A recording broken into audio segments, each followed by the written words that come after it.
mounting solutions for your SiOnyx Aurora. So we've got Norotros and Cadex and Kiloohm and SiOnyx, and we got an airsoft helmet, and then we have a Kevlar helmet. I believe this was a tanker helmet. So let's start with the old cheapy standby. So this one is manufactured by Emerson. Got it on Amazon for 40 bucks. I added this battery pouch thing, which I don't really like this one. It's a little too small. I added this 940 nanometer flashlight, so it's invisible to the naked eye, but it really lights up. It does this extendo jobby thingy, so that adjusts it from wide angle to a pinpoint. This is the Fandy Fire brand. It does have a problem where it eats batteries, so I take my batteries out when I'm not using it. It'll drain them about a day if you leave your batteries in there, but you know, some guys haven't had any problems. I got this attached to a lanyard. This is included in the Kiloohm Adaptive Mount. This is, you get two of these with each of these mounts. Also, I'll say this, I have it just set up in a single mode. This comes with both arms, so you can use a dual setup, so you can have stereo color night vision. Let me turn it off. I've got it lanyarded up here, just on the hook, like that. Now this helmet is, you know, it's 40 bucks on Amazon. It's nothing special. Doesn't have a lot of padding, but you know, you don't need it because it's not as heavy as like this Kevlar one here. If you do get one of these, make sure you get one with this adjustable back piece that makes it really grip your head and it's comfortable. It also translates a lot of that just the weight of the whole setup to the sides of your head instead of being on the top of your head, so you don't have all that pressure up here. And back here is this has the, you know, it's just a cell phone charger. This one has two 18650 style batteries in it. Pretty lightweight. If I was to do this again, I would get one of those other style packs which has maybe double the size of this, so it has a little more weight back here, just to keep the back, just to lower the back a little bit so that all the weight, when everything's hanging out here, is not pulling you down. It's not a huge deal. It actually works okay with this, but if I add another one of these, which I just bought, when I have two of these, it's going to be probably too much weight.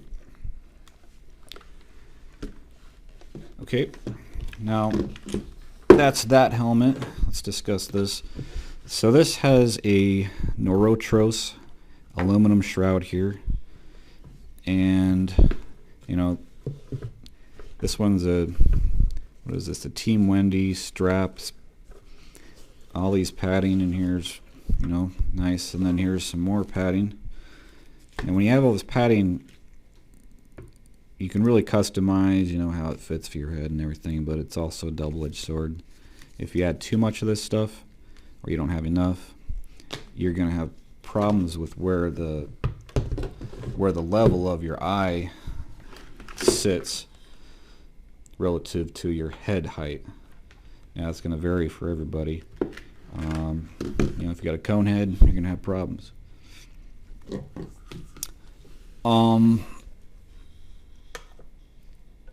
Let's see. Yeah, there's other problems with this too.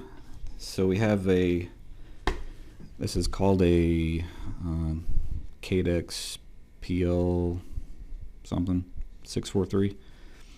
So this arm kind of sits like that. Or if you have like a helmet that doesn't have a shroud, You can use one of these clip-on style ones, and imagine this piece ain't here. Just goes over like that, slaps on, and then you can adjust, or you can put your arm in there like that. Now this Cadex thing, it's got these bumps here, if you can see that, right here and right here. Whereas this one, the Norotros Rhino 2, it's completely flat. Also the so these are two examples of arms. There's also the Wilcox. I don't have one of those to test. I'd be curious to see if anybody's used one, but they look good as well.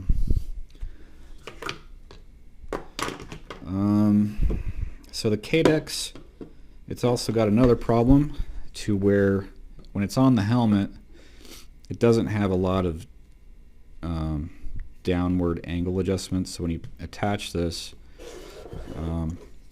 see if we can make this look okay.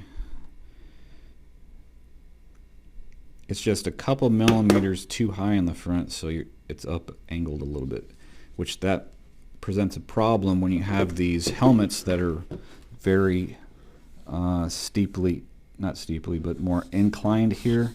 So you got an angled forehead, whereas this one's more of a vertical forehead. Now that translates into an issue when you have this mounted somewhat like so. So let's say your head's pretty much level there. Now this whole deal's angled upward like that. Now these were originally designed for these USGI Kevlar helmets, and they have the more vertical upended front here. So then this actually works as far as angles much better on these with the vertical front, but because this mount is different, it doesn't actually fit very well in here. So when I stick this in here, I actually have to I got to pretty much step on it right here to get it to go in, so I'm not going to force it in there. But in its normal caddy, it works pretty good like that. So we're going to set this aside now. Say that's not going to work for us. Oh, what's that? Interesting. So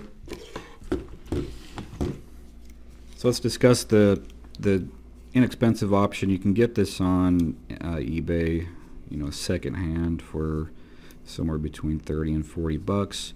This is the Rhino 2 mount, which has the differences between this one and the first gen, which is the Rhino. This one has a little lever here, so this moves it up and down. The other version didn't have the up-down adjustment, and it's not going to work for you. So lock this in here, and we'll sort of assemble this how it comes from when you get it, wherever you find yours. Oops, that's backwards.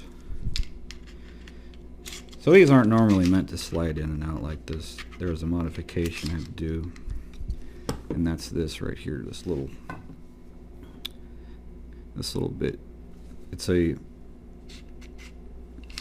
Some people have been able to take this out just by grabbing it with a pair of pliers, but I had to Dremel mine off. Just whip that off. So this is what's called a bayonet style mount, and you can buy these actually with a dovetail just like this, but the cheap ones all seem to be this style. Now this can be also differentiated by this big flat piece here. That is normally not there, and it's usually has a little press through so that you can actuate this lever with your finger here. So that's 40 bucks. We're gonna set this bayonet aside because we're not gonna use it. Now Norocho's higher end mount, it's called AKA2, and this is the lower piece, the dovetail socket for this, and it just so happens to fit perfectly in here. But there is one problem, little issue, is that you can't actually touch the release lever. So when you have your Wilcox dovetail go in, everything fits nice and, oops, tighten it up, fits nice and beautifully. But let's say you wanted to take this apart. Normally you just, push your finger through and push that button, but you can't get to it, so you're gonna have to use a knife or screwdriver. Just push down and it comes out. Not the biggest deal in the world. You're saving a lot of money by doing this modification, because normally a setup like this is somewhere around $300 or $400. You're getting it for a lot less than that. So this is the setup. Jams in here, and I will note, see how it was really tight when I had to push that in? This is a airsoft clone, just civilian market, cheap. It's not, military grade or anything. And I had to do some relief cuts with the Dremel right in here. Just probably about 10 passes, so that our little locking bit can actually fit in there before it wouldn't close in at all. I haven't heard of anybody else having this problem. I think I just got like a bum one, but we can make it work. Jam it in there. So now when we adjust this up, you can look at it from the side. That's how it sort of sits. And our Kiloohm gas pane adaptive mount with the Wilcox shoe. Now this one is the part number 14003P01. There's, as far as I'm aware, maybe 3 different part numbers for this, and they're all the same as far as I could tell. The updated part number, I believe, is G01 instead of P01. Okay.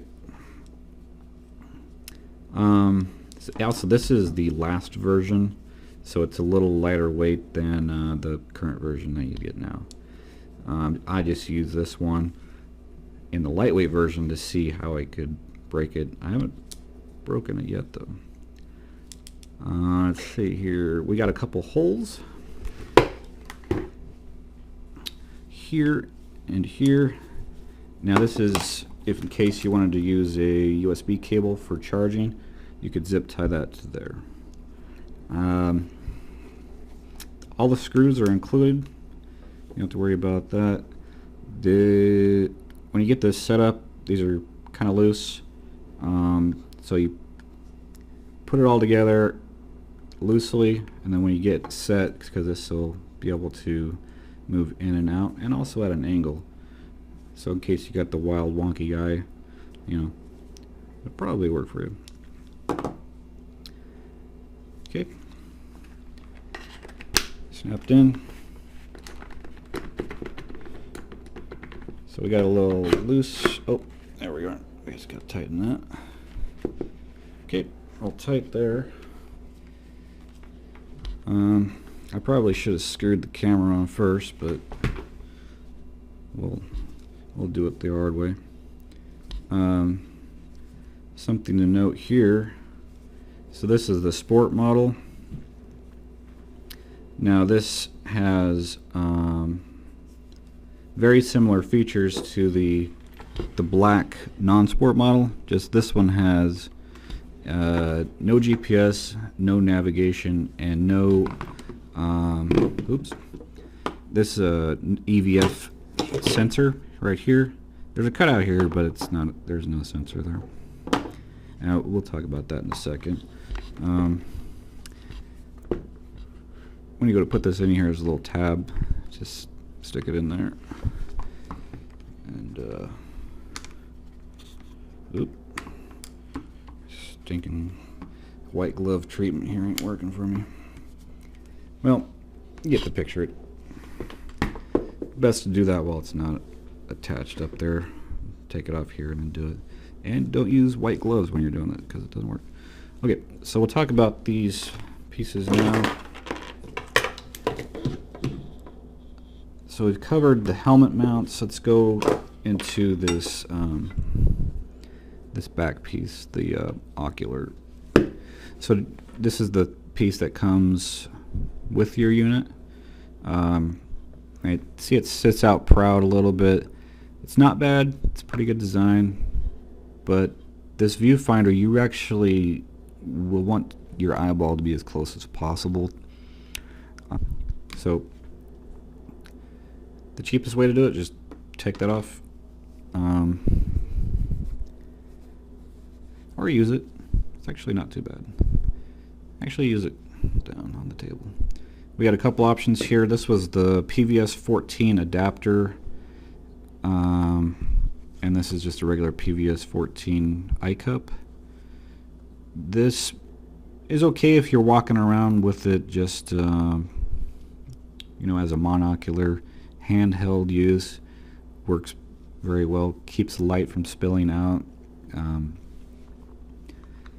Just snaps in place like that. There you go. Works great. But there's a lot of space here, so you can't get your eye as close as possible as you really would want. But it does make it fit in the pocket nicely. So that's an okay option. Alright. Oh boy. Getting a little crazy here. Okay, this is the IR Dark eye cup. It's a semi-flexible plastic rubber, and it's just snaps into place. It's pretty snug. Now your eye is able to get very close and still block out everything, but it doesn't fit in the eye in the pocket as well, so that's the downside of this. But when you have it helmet mounted is where it really shines. Oh, I put it on backwards for that.